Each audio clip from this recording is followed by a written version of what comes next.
Hindi na itago sa Kim Pao supporters ang reaksyon ni Kim Chiu sa naging pahayag ni Paolo sa isang panayam kamakailan.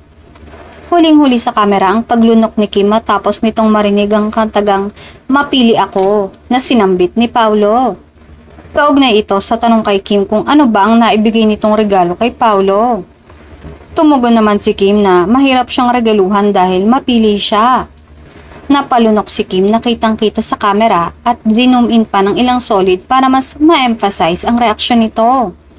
Paliwanag ni Paolo, ang gusto lang niya ay kung ano ang kailangan lang niya, yun lang ang gusto niya.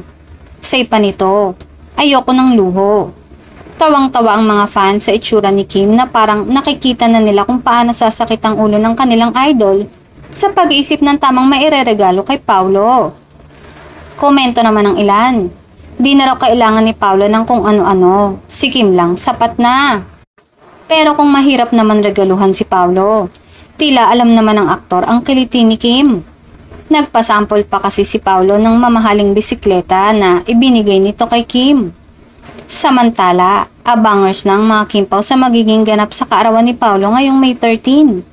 Hindi rin mahilig si Paolo sa party lalo't hindi na ito umiinom ng alak. Delulo ng mga fans, magkasama sana si Kim at Paolo sa isang dinner date o kaya ay out of town vacation.